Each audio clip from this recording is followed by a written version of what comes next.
Hello everybody, my name is Alberto Maldonado and this is going to be the video presentation for my data analysis report. So in this presentation we're going to be talking about three topics. The first one being top findings, which is going to be broken down in players' likes and dislikes. The data findings, which is going to be broken even more down into statistical overview, analysis and recommendations. And finally the visual data that is going to be presented as bar charts. Second, we're going to be talking about tracking metrics, which is going to show the scores for the net promoter, the fun scores, the player's interest to continue playing the game score, and the player playing regularly score. And finally, the additional information, which is going to show the bar charts or visual information about the age of the participants and the gender of the participants. From the results of the data, the majority of the likes for the players were from the large variety of playable characters, the dynamic and engaging gameplay, the variety of different game modes, and the art styles and animations of the game. But the dislikes were mostly based on toxic teammates, skill-based lobbies, which were players with no skills were put with highly skilled players, the character balancing in either damage or health, and the communications between teammates. For the first finding, participants reported not feeling engaged enough in the gameplay aspect.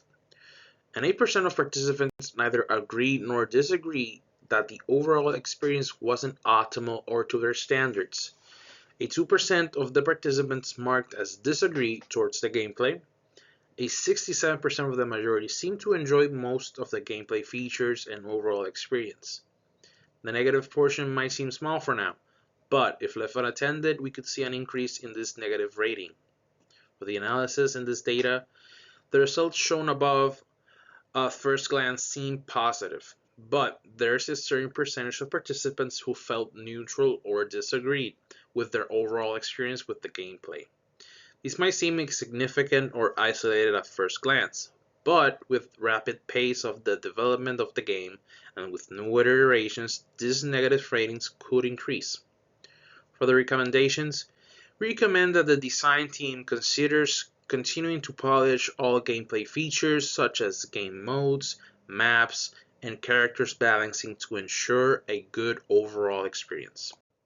Here's the visual data and the bar charts of the findings, where we can see the 63% where most of the participants strongly agree, the 27% of that they agreed, and 8% that they neither agree nor disagree, and the 2% that they disagree.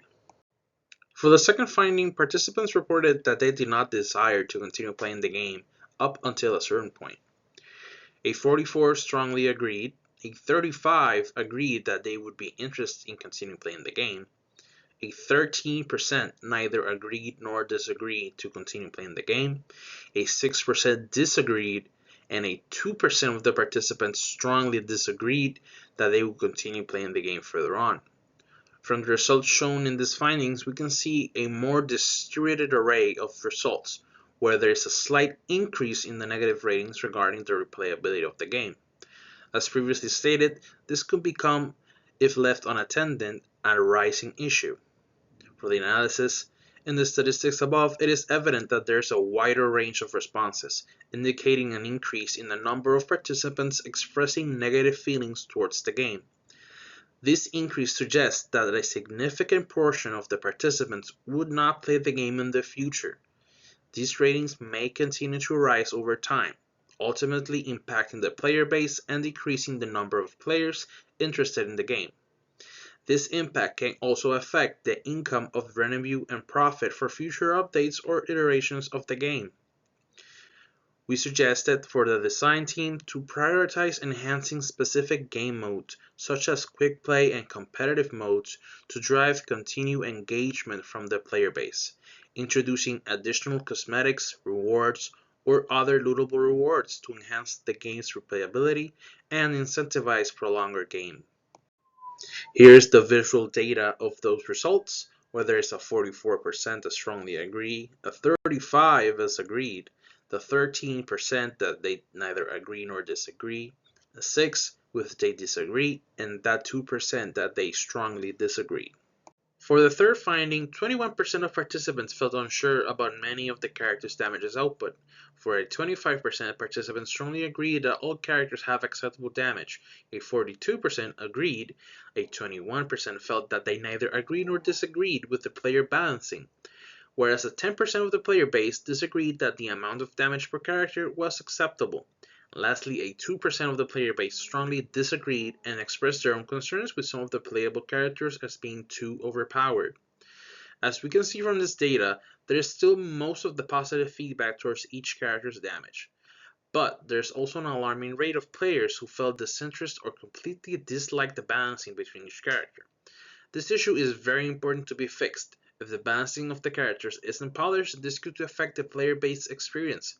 Another consequence of this is that certain playable characters might receive neglect, or certain roles might be less used than others, causing an imbalance of players. We suggest that the design team establish an appropriate equilibrium for each character occupying specific roles. Minor modifications to weapon range or damage based on distance can contribute to sustaining a more balanced experience. Here we can see in the visual data the balancing and the distribution of results. A 25% totally agree, a 42% only agreed, a 21% neither agree nor disagree, the 10% that disagreed, and that 2% that strongly disagreed with the results. For the fourth finding, 17% of participants disagreed on how much of an impact many characters did. For a 33% strongly agreed, a 29% agreed that most characters have an equal impact regarding their performance and leveling the playing field for more balanced combat. A 13% of the player base felt neutral and rated neither agree nor disagree. A 17% disagreed to find an equal amount of impact between playable characters, and an 8% of strongly disagreed, where they felt most of the player characters were unbalanced, with some possessing clear advantage over others. Based on the data provided, most of the ratings are positive. However, there is a substantial amount of negative feedback regarding the character's performance. Many players feel dissatisfied, perceiving certain characters as having more advantageous abilities or dealing greater damage than others, creating an imbalance among all characters. We recommend that the design teams consider which characters have the highest performance and find a balancing solution that doesn't compromise the gameplay of the character. We are not looking to make the characters completely useless or unplayable, but the issue resides in the unbalancing of certain characters that can deal big amounts of damage with little to no effort. Here we can see the visual data where we can see there's a more wider range of responses. For the final finding, 50% of all participants felt that the experience of the game was satisfying. A 50% of the participants strongly agreed, a 38% agreed that the experience was satisfying to them, a 10% neither agreed nor disagreed, a 2% disagreed to finding the game satisfying. In these findings, most of the ratings have been positive.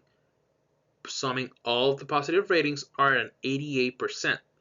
The ideal would be to 90 to 95.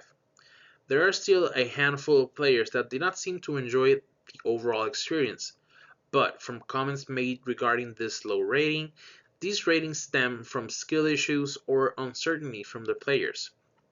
These low ratings should not be too much of an issue, but they are still vitally important to polish any lasting issues and have more complete and polished combat system. We recommend to the design team to consider polishing and improving the combat to keep improving the overall experience of the game. Here we can see the visual representation of that data. For the Net Promoter Score, we have a 27.8, for the fun rating 3.83, ideal being 5, interest to continue 4.12, and likelihood to play regularly 4.16. For the age demographic, 2% of the participants are under 18, as 78% of participants range from 18 to 29 years old, a 20% of participants range from 30 to 40 years old. For the gender demographic, 84% of the participants were male, and 16% of those participants were female. This is all for my presentation, and I hope you have a great day.